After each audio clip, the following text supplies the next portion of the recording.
Evening டைமில் coffee டீயோடு serve பண்ணுறதுக்கு ஒரு சூப்பரான ஸ்நாக். இது ரொம்ப சாஃப்டாக இருக்கும். வெளியில் பார்த்திங்கன்னா நல்ல கிறிஸ்பியாகவும் உள்ளே நல்ல கூடாகவும் ரொம்ப சூப்பராக இருக்கும். டேஸ்ட்டும் ரொம்பவே நல்லாயிருக்கும். இதனுடைய வெளிப்பகுதிகளில் நல்ல முத்து முத்தாக பார்க்குறதுக்கு அழகாக இருக்கும். நீங்கள் டீ காஃபியோட சர்வ் பண்ணும்போது பிளேட்டில் வச்சு சர்வ் பண்ணும்போதே ரொம்ப பியூட்டிஃபுல்லாக இருக்கும். இது என்ன ரெசிபி எப்படி செஞ்சீங்க அப்படின்னு கேட்கக்கூடிய அளவில் ரொம்ப பியூட்டிஃபுல்லாக இருக்கக்கூடிய இந்த முத்து போண்டா எப்படி செய்கிறது அப்படிங்கிறத பார்க்குறதுக்கு முன்னாடி நம்ம சேனலில் இன்னும் சப்ஸ்கிரைப் பண்ணாமல் பார்த்துட்ருக்கீங்க அப்படின்னா சப்ஸ்கிரைப் பண்ணிக்கோங்க. இந்த மாதிரி நிறைய இன்ட்ரெஸ்டிங்கான வீடியோஸ்க்கு ரொம்ப ஹெல்ப்ஃபுல்லாக இருக்கும். வாங்க இதோட டீட்டெயில் ரெசிபி பார்த்துடலாம்.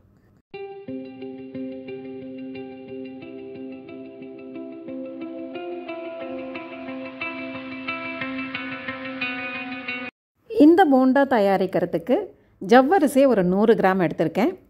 நான் எடுத்திருக்கிறது மாவு ஜவ்வரிசி. மாவு ஜவ்வரிசி தான் நல்லா பார்க்குறதுக்கு நல்லா அழகாக முத்து முத்தாக வரும். சாப்பிட்றதுக்குமே இது ரொம்பவே நல்லாயிருக்கும். அதனால் மாவு ஜவ்வரிசி எடுத்துக்கோங்க. அது ஒரு 3 தடவை நல்லா கழுவிக்கலாம். கழுவிட்டு தண்ணியெல்லாம் வடிச்சிருங்க. இப்போ நான் கழுவிட்டு தண்ணியெல்லாம் வடிச்சிட்டேன். இந்த மாதிரி நல்லா வடித்து எடுத்துக்கிட்டிங்க அப்படின்னா உங்களுக்கு நல்லாயிருக்கும். 5லேருந்து 6 மணி நேரம் கண்டிப்பாக ஊறணும். ஊறினா தான் உங்களுக்கு அந்த பதார்த்தம் கரெக்டாக வரும். இது ஊற வைக்கிறதுக்கு தண்ணி சேர்க்காமல் புளிக்காத தயிர், கெட்டி தயிர், புளிக்காத தயிர் சேர்த்துக்கலாம். 1 கப்பு ஜவ்வரிசி எடுத்துருக்கீங்க அப்படின்னா 1 கப்பு தயிர் எடுத்துக்கலாம். இதை எடுத்து நல்லா கலந்து வச்சுருங்க. இதை அப்படியே கலந்துட்டு ஒரு 5லேருந்து 6 மணி நேரம் அப்படியே செட் பண்ண விட்டுருங்க. இடையில ஒரு தடவை எடுத்து பார்த்துக்கோங்க. ரொம்ப கெட்டியாக உதிராக இருக்க மாதிரி இருந்ததுன்னா கொஞ்சோண்டு தண்ணி சேர்த்து கிளறி விட்டுக்கலாம். நான் 1 கப்பு தான் தயிர் சேர்த்தேன். கொஞ்சம் நேரத்தில் ரொம்ப கெட்டியாகிடுச்சு. அப்புறமாட்டி ஒரு 1/4 டம்ளர் 1/2 டம்ளர் தண்ணி சேர்த்து கலந்து அப்படியே மூடி வச்சுட்டேன். இந்த மாதிரி நீங்கள் இடையில மட்டும் ஒரு தடவை பார்த்து எடுத்துகிட்டு தண்ணி பத்தலை அப்படின்னா மட்டும் கலந்துட்டு மூடி வச்சுருங்க. இது அப்படியே தயிர்லேயே நல்லா ஊறி நல்லா உங்களுக்கு நல்லா பிசையறதுக்கு பக்குவமாக ரெடி ஆகிடும். நம்ம இந்த போண்டா ரெடி பண்ணுறதுக்கு முன்னாடி ஒரு பெரிய வெங்காயம் எடுத்து தோல் உரிச்சிட்டு நல்லா ஃபைனாக சாப் பண்ணி வச்சுக்கோங்க. கருவேப்பிலை, கொத்தமல்லி அதையும் சாப் பண்ணி வச்சுருக்கேன். இஞ்சி தோல் சீவிட்டு துருவி வச்சுக்கோங்க. துருவின இஞ்சியாக இருந்ததுன்னா சாப்பிடும்போது உங்களுக்கு கடிப்படாது. உங்களுக்கு அந்த மனம் ரொம்ப அட்டகாசமாக இருக்கும். ஃபைனாக துருவி வச்சுருக்கேன். காரத்துக்கு ஒரு 3 பச்சை மிளகாய் எடுத்து அதையும் பொடி பொடியாக கட் பண்ணி வச்சுருக்கேன். அடுத்ததாக அந்த ஜவ்வரிசி பைண்ட் ஆகிறதுக்கு மாவு தான் நம்ம சேர்க்க போகிறோம். இதில் உருளைக்கிழங்கெல்லாம் எதுவும் வேக வச்சு நம்ம சேர்க்க போகிறதில்ல. அரிசி மாவு 1 கப்பு ஜவ்வரிசி எடுத்தீங்க அப்படின்னா 1/2 கப்பு அரிசி மாவு, 1/4 கப்பு கோதுமை மாவு எடுத்திருக்கேன். இதுதான் நமக்கு நல்ல பைண்டிங்க்கு ஹெல்ப் பண்ண போகுது. நீங்கள் கோதுமை மாவு வேண்டான்னா அரிசி மாவாகவே சேர்த்துக்கலாம். மைதா மாவுக்கு பதிலாக தான் நம்ம இப்போ கோதுமை மாவு பயன்படுத்துகிறோம். இந்த 2 மாவும் எடுத்து ரெடியாக வச்சுக்கோங்க. நான் சொன்ன மெஷர்மெண்ட்டில் ரெடியாக வச்சுக்கோங்க. 5 மணி நேரம் கழித்து பார்த்திங்கன்னா இது நல்லா ஊறி சூப்பராக வந்திருக்கு. நீங்கள் இடையில மட்டும் ஊறத்துக்கு தண்ணி பத்தலை அப்படின்னா கொஞ்சோண்டு தண்ணி சேர்த்து விட்டுக்கலாம். இப்போ எடுத்து நீங்கள் அமுத்தி பார்த்தீங்கன்னா நல்ல மாவு மாதிரி வரும். இந்த மாதிரி வந்துடுச்சுன்னா நீங்கள் ஒரு நல்லா பிசைஞ்சு கொடுத்துட்டீங்க அப்படின்னா நல்லா சேர்ந்த மாதிரி வந்துடும். இந்த தயிரில் ஊறின ஜவ்வரிசியோட அரிசி மாவு 1/2 கப்பு, கோதுமை மாவு 1/4 கப்பு எடுத்து வச்சுருக்கோம் இல்லையா, அதை சேர்த்துட்டு சுவைக்கு தேவையான உப்பையும் சேர்த்துக்கலாம்.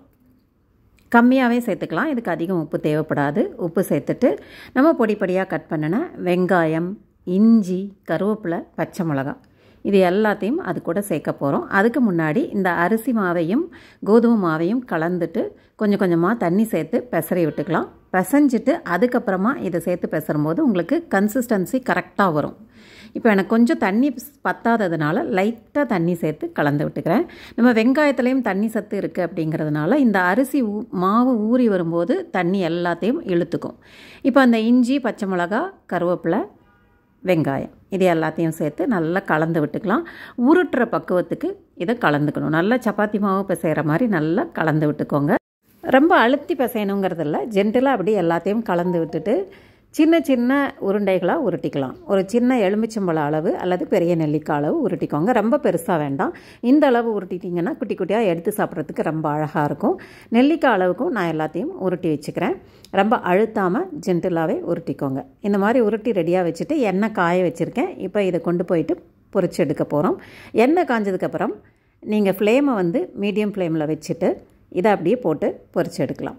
நீங்கள் ஒருவேளை ஜவ்வரிசி ஊறாமல் அவசரமாக செஞ்சிட்டிங்க அப்படின்னா ஜவ்வரிசி வெடிக்கிறதுக்கு சான்சஸ் இருக்குது. அது பொரிஞ்சு வரும்போது அப்படியே பர்ஸ்ட் ஆகும்.